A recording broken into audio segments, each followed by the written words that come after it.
श्री राम समर्थ। दिसंबर 12। योग से जो सदता है वह नाम से सदता है। गृहस्थ आदमी को ऐसा नियम करना चाहिए कि जब कोई उसे कुछ मांगने आए तो वह उसे ना न कहे। अपने पास जो हो उसमें से थोड़ा क्यों न हो उसे दे। अन्न देने में तो कभी आगा पीछा न करे। हाँ, पैसे देते समय जरूर अपनी परिस्थिति देखकर और उसका हेतु देखकर जितना वह मांगे उससे कुछ कम ही दे, लेकिन ना कहना अच्छा नहीं। भिखारी से कभी अभद्र न बोले। हमारी नौकरी भी एक प्रकार से भीख ही है। भिक्षा मांगना बैरागी के लिए हीन कर्म नहीं है, लेकिन भिक्षा स्वार्थ के लिए न हो। अपना पेट भर जाने के बाद बचे हुए अन्न का एक एक कण हम दूसरे को दे। वैराग्य का तेज कभी छिपा नहीं रहता।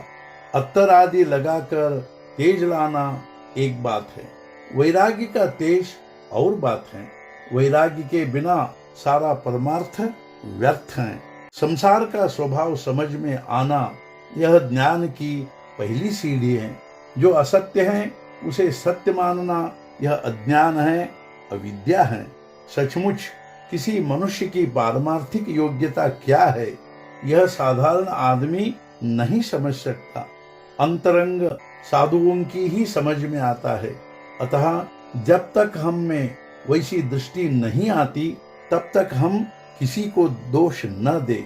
अंतकाल में मनुष्य मन की किस अवस्था में जाता है उससे उसकी पारमार्थिक अवस्था का अनुमान किया जा सकता है। साधारण मनुष्य भी नाम की सहायता से ऊंची योग्यता को पहुंच सकता है। अर्थात वह समझ में आने के लिए हमें खुद नाम में डूब जाना चाहिए। नाम में बड़ी सामर्थ्य है, लेकिन उसका कोई अनुभव करके नहीं देखता तो क्या किया जाए। इसमें संदेह नहीं कि जो योग से सदता है वह नाम से भी सदता है। यह निश्चित समझे कि जिसे नाम का चस्का लग गया उस पर राम ने कृपा की है। लेकिन नाम का चस्का लगने के लिए हमें सतत नाम लेना चाहिए। उसके लिए यही एक उपाय है। वैसे देखे तो हमें यह दिखाई देता है कि गृहस्थी में रत मनुष्य स्वार्थी होते हैं। उनके स्वार्थ में कोई बाधा न आते हुए वे परमार्थ चाहते हैं। यह कैसे संभव है? अत्यंत निस्वार्थी होने को ही परमार्थ कहते हैं। तो यह सधने के लिए हमें थोड़े स्वार्थ का तो त्याग करना चाहिए। साधु संतों के पास जाकर यही सीखना चाहिए। गृहस्थी का पूर्णतया त्याग करो ऐसा कोई नहीं कहता, और वैसा यदि कोई कहे तो उसकी कोई सुनता भी नहीं।